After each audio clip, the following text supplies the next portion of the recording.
Hello hi, പുതിയ വീഡിയോയിലേക്ക് എല്ലാവർക്കും സ്വാഗതം.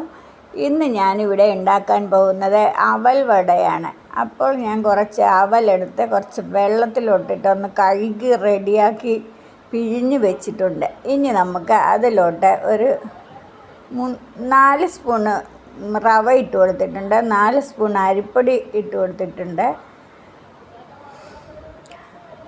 ഇഞ്ചി വെളുത്തുള്ളി ചതച്ചത് ഇച്ചിരി ഇട്ട് കൊടുത്തിട്ടുണ്ട്, വേപ്പില ചെറുതായിട്ട് അരിഞ്ഞത്, 4 പച്ചമുളക് അരിഞ്ഞത്, ഒരു വലിയ സവോള, ആവശ്യത്തിനുള്ള ഉപ്പ്, കുറച്ച് മഞ്ഞൾപ്പൊടി, കുറച്ച് വെളിച്ചെണ്ണയും കൂടെ ഒഴിച്ചിട്ട് നന്നായിട്ടൊന്ന് കുഴച്ചെടുക്കുക.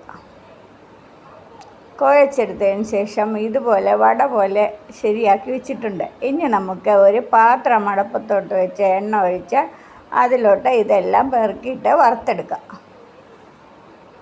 ഓരോന്നും നമ്മൾ എടുത്തിട്ട് വറുത്തെടുത്തിട്ടുണ്ട്.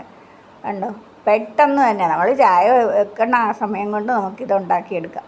എല്ലാവരും ഒന്ന് ട്രൈ ചെയ്ത് നോക്കണം കേട്ടോ. പിന്നെ എൻ്റെ വീഡിയോ ഇഷ്ടമായ ലൈക്ക് ചെയ്യാനും സബ്സ്ക്രൈബ് ചെയ്യാനും ഷെയർ ചെയ്യാനും ഒന്നും മറക്കല്ലേ. കാണുന്നവരെല്ലാവരും ഒന്ന് സബ്സ്ക്രൈബ് ചെയ്യണേ കേട്ടോ. എല്ലാവരും കാണുന്നുണ്ടെങ്കിലും ആരും സബ്സ്ക്രൈബ് ചെയ്യണില്ല. ഒന്ന് സബ്സ്ക്രൈബ് ചെയ്യണേ പ്ലീസ്.